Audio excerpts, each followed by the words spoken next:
Data 1 qershor. Ligji për të rirë. Kapitulli 5. Mojsiu mblodhi tër Izraelin dhe i tha: Dëgjoj Izrael, statutet dhe dekretet që unë shpall sot në veshët e tu, me qëllim që ti mësosh dhe të zotohesh ti zbatosh. Zoti Perëndia ynë lidhi një beslidhje me ne në Horeb. Zoti e lidhi këtë beslidhje jo me etrit tan, por me ne që jemi këtu të gjithë të gjallë. Zoti ju foli në sy në mal, nga mesi i zjarrit. Unë ndodhesh atëherë midis Zotit dhe jush për t'ju kumtuar fjalën e tij, sepse ju patët frikë nga zjarri dhe nuk u ngjitet në mal. Ai tha: Unë jam Zoti, Perëndia yt, që të ka nxjerrë nga vendi i Egjiptit, nga shtëpia e sklavërisë. Mos ki perëndi të tjera përpara meje. Mos bëj asnjë skulpturë apo shëmbëltyrë të gjërave që janë atje lart në qiell, këtu poshtë në tokë apo në ujërat poshtë tokës. Mos bjerë përmbys para tyre dhe mos u shërbe, sepse unë, Zoti, Perëndia yt, jam një Perëndi xheloz që dënon pa udhësinë e etërve ndaj bijve deri në brezin e tretë edhe katërt të atyre që më urrejnë. Por tregohemi dashur ndaj mira njerëzve që më duan dhe respektojnë urdhërimet e mia. Mos e përdor mëkat emrin e Zotit, Perëndisë tënd, sepse Zoti nuk ka për ta lënë të pa dënuar atë që përdor kot emrin e tij. Respekto ditën e shabatit për ta shenjtëruar, ashtu siç të ka porositur Zoti, Perëndia yt. Do të punosh 6 ditë dhe gjatë këtyre ditëve do të bësh çdo punë tënde. Por dita e 7 është shabati, i shenjtë për Zotin Perëndin tënd. Mos bëj gjatë kësaj dite asnjë punë, as ti, as biri yt, as bija jote, as shërbëtori, as shërbëtoria, as kau, as gomari, as një nga kafshët e tua dhe të huajt që ndodhen brenda portave të shtëpisë sate, me qëllim që shërbëtori dhe shërbëtoria jote të çlodhen si ti.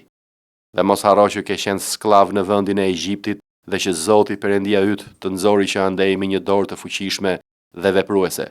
Prandaj Zoti Perëndia yt të urdhëron të respektosh ditën e shabatit. Ndero atin dhe nënën tënde ashtu si të ka urdhëruar Zoti Perëndia yt, që të jetosh gjatë dhe të gëzosh begatin në tokën që Zoti Perëndia yt po të jep.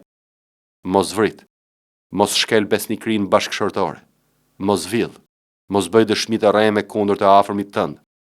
Mos dëshiro gruan e të afërmit tënd, mos dëshiro shtëpinë e të afërmit tënd, as arën, as shërbëtorin, as shërbëtoren, as kaun, as gomarin, dhe as një send që janë pronë e tij.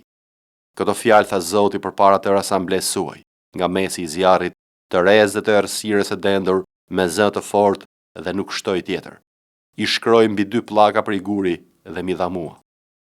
Kur ju dëgjuat zërin në mes të errësirës ndërsa mali ishte tër flak, ju mu afruat, gjithë prjesit e fiseve dhe pleqt tuaj dhe thatë: Ja Zoti Perëndia ynë na tregoi lavdin dhe madhërinë e tij dhe ne dëgjuam zërin e tij nga mesi i zjarrit. Sot kemi parë që Perëndia mund të flasë me njeriu dhe ky të mbetet i gjallë. Po pse duhet të vdesim? Ky zjarr i madh në të vërtetë do të na glabërojë.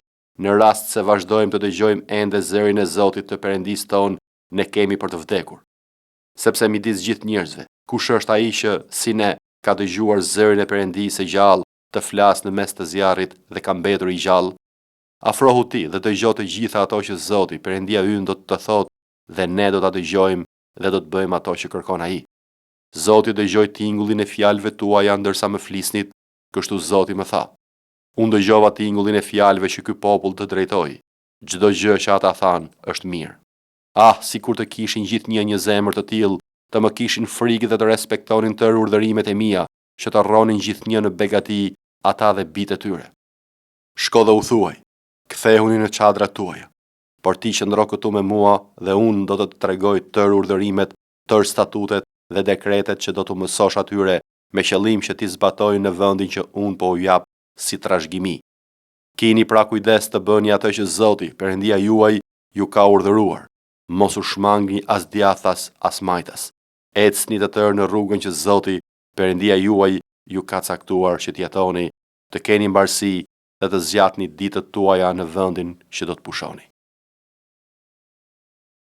Psalmi 88. O Zot, Perëndi i shpëtimit tim, unë bërtas ditë e natë para teje. Arrift derit e ti lutja ime, vëri veshin britmësime, sepse shpirti im është ngopur me të keqen, dhe jeta ime ka arritur deri në Sheol. Tani më përfshihem ndër ata që do të zbresin në grop. Jam si një njeri që nuk ka më forcë. Jam braktisur midis të vdekurve, ashtu si të vrarë që janë në varr, të cilët ti nuk i mban mend dhe që janë prerë e janë larguar nga dora jote. Ti më ke shtënë në gropën më të thellë, në vende të errta, në humnerat. Mbi mua ka shpërthyer zemrimi yt, dhe ti më ke marrë me vete me gjithë valët e tua. Ti më ke lënë pa miqtë e mi. Më ke bërë për ta një gjë të neveritshme. Jam mbyllur dhe nuk mund të dal. Syri im venitet nga dhimbja.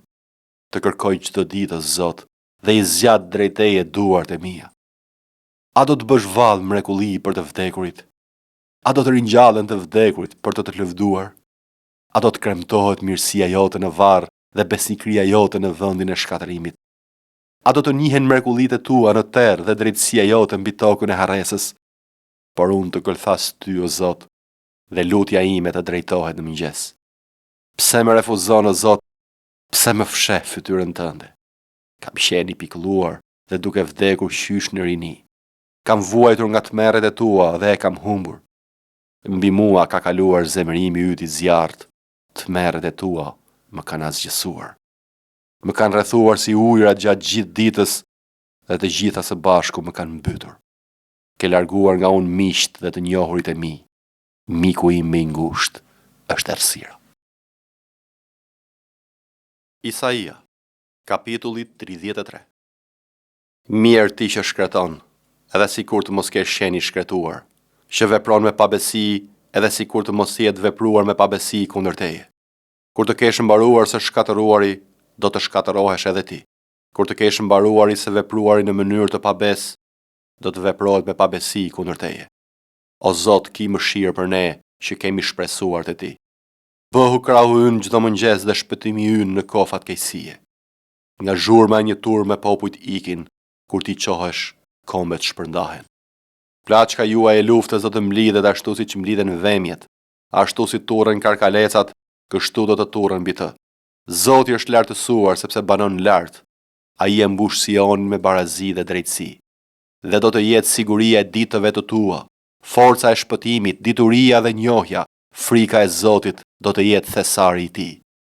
Ja, herojnë të tyre bërtasin nga jashtë, lajmëtarët e paqes shajnë me hidhërim. Rrugët janë të shkreta, nuk ka as edhe një kalimtar në për to. Ai e ka prishur beslidhjen me ta, i përbuz qytetet, nuk kujdeset për njeri. Vendi është në zi dhe vuan. Libani është plot me turp dhe i dobësuar. Sharoni është një shkretetir, Bashani dhe Karmeli të rënditen me të madhe. Tani do të qohem, thot Zoti, tani do të lartësohem, tani do të ngrihem. Ju keni mbarsur bykun për do të pillni kasht. Fryma juaj do të jetë një zjarr që do t'ju glaboroj. Popuj do të jenë si furra gëlqereje, ata do të digjen në zjarr si ferrishte të prera. O ju që jeni larg, dëgjoni atë që kam bërë, dhe ju që jeni afër, njihni fuqinë time. Në Sion mëkatarit i ka kapur frika, një drithërim ka pushtuar të pabesët. Kush prej nesh do të mund të banoj me zjarrin glaborues? Kush prej nesh do të mund të banoj me flakët e përjetshme? Ai që ecën me drejtësi dhe flet drejt, ai që i përçmon fitimet e shtrembra, që lëviz duart për të mos pranuar dhurata, që i mbyll veshët për të mos dëgjuar të flitet për gjak dhe syt për të mos parë të keqen. Ai do të banoj në vende të larta, shkëmbin dhe fortifikuar do të jenë streha e tij, buka e tij do të jepet, uji i tij do t'i sigurohet. Sytë e tu do të sondisin bukurinë e mbretit tënd, do të shohin një vend që ndodhet shumë larg. Zemra jote do të bjerë në mendime të thella mbi tmerret e kaluara. Ku është shkruesi? Ku është ai që peshon? Ku është ai që numron kullat? Ti nuk do ta shikosh më atë popull mizor, atë popull me një të folur të errët dhe të pakuptueshme që bëlbëzon një gjuhë që askush nuk e kupton. Sodit Sionin, qytetin e madhështive tona. Sytë e tu do të shohin Jeruzalemin, vend banimi qetë, çadër që nuk do të lëvizet më nga vendi, hujtë së cilës nuk do të shkulen dhe asnjë nga litarët e saj nuk do të hiqet. Por aty Zoti në madhështinë e tij do të jetë për ne një vend lumensh dhe rrjedhash të gjëra ujë, ku nuk arrin asnjë anije me lopata dhe nuk kalon asnjë anije e fuqishme. Meqense se Zoti është gjykatësi yt, Zoti është ligjvënësi ynë, Zoti është mbreti ynë, ai do të na shpëtojë.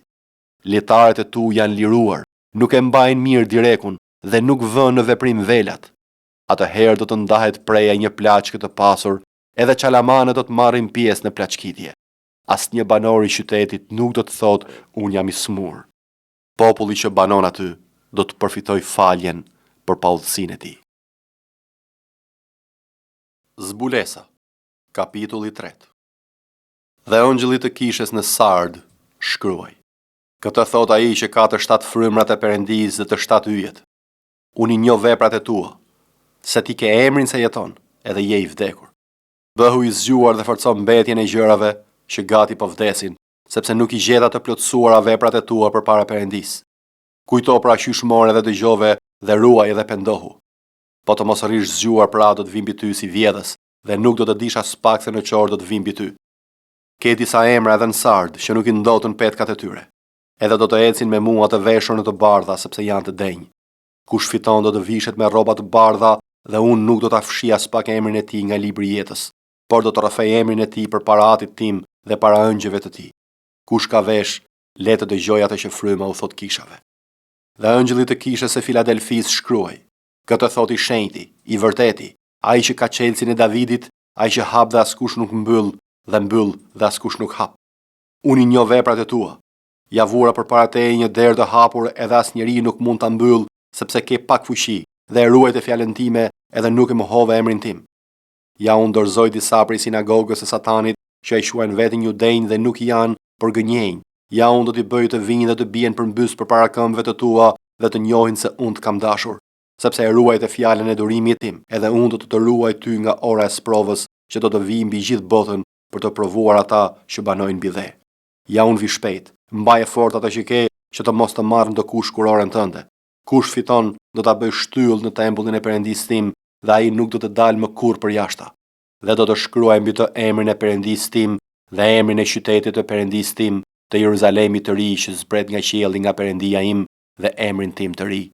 Kush ka vesh, le të dëgjojë atë që fryma u thot kishave. Dhe ëngjëlli të kishës në Laodice shkruaj: Këtë thot Ameni, dëshmitari besnik dhe i vërtet, fillimi i krijesës së Perëndisë. Unë i njoh veprat e tua, që ti nuk i as i ftohtë dhe as i ngrohtë. Do të doja të ishe i ftohtë ose i ngrohtë, por mbas i je kështu i vakët dhe as i ftohtë dhe as i ngrohtë, do të vjell nga goja ime. Sepse ti thua, jam i pasur dhe jam pasuruar dhe s'kam nevojë për asgjë, edhe nuk e di se ti je qyqar dhe mjeran dhe i varfër dhe i verbër dhe i zhveshur. Të këshilloj të blesh nga unë arë të kulluar në zjarr që të pasurohesh, edhe petka të bardha që të vishesh dhe të mos duket turpi i lakurisisë sate, edhe vajos sytë tu me kolir që të shohësh. Unë të gjithë ata që i dua i qortoj dhe i ndëshkoj, prandaj je i zellshëm dhe pendohu. Ja unë qëndroj te dera dhe trokas. Nëse dikush dëgjon zërin tim dhe hap derën, do të hyj tek ai dhe do të ha darkë me të dhe ai me mua. Ati që fiton do t'i jap të ulët me mua në fronin tim, sikurse edhe unë fitova dhe ula me Atin tim në fronin e tij. Kush ka vesh, le të dëgjojë atë që fryma u thot kishave.